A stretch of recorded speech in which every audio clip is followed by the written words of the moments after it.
கைக்கூலிகளை வைத்துக்கொண்டு கட்சியை பிளவுபடுத்த திமுக முயல்வதாக தேமுதிக பொருளாளர் இளங்கோவன் தெரிவித்துள்ளார். சென்னையில் செய்தியாளர்களிடம் பேசிய அவர் இவ்வாறு குறிப்பிட்டார்.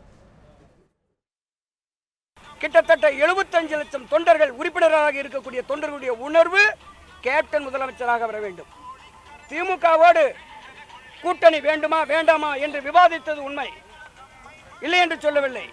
ஆனால் 2011ஆம் வருடத்திலே அதிமுகவோடு கூட்டணி வைத்து அதிமுகவுடைய கூட்டுறவு உறவை முறித்துக் கொண்டு வந்த பொழுது எங்கள் கட்சியில் இருந்த 9 பேரை அதிமுக விலை கொடுத்து வாங்கியது. இன்று திமுகவோடு கூட்டணி இல்லை என்ற நிலை வந்தவுடனே சில கைக்கூலிகளை வைத்துக் கொண்டு எங்கள் இயக்கத்தை ஒரு மாயை தோற்றத்தை இந்த இயக்கத்தை பிளவுபடுத்தலாம் என்று திராவிட முன்னேற்ற கழகம் நினைக்கிறது. ஒரு தேசிய முற்போக்கு திராவிட கழகம் என்பது புரட்சி கலைஞர் கேப்டனால் உருவாக்கப்பட்ட இயக்கம்.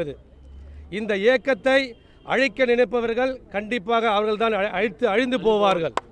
இதுதான் உண்மை. இந்த தேசிய முற்போக்கு திராவிட கழகத்தில் இருந்து ஒரு 4 பேர் 8 பேர் பிரிந்து சென்றிருக்கிறார்கள். அவர்கள் போய்விட்டால் இந்த இயக்கம் அழிந்துவிடும் என்று நினைப்பது பகல் கனவு காண்பது போல ஒரு கனவு.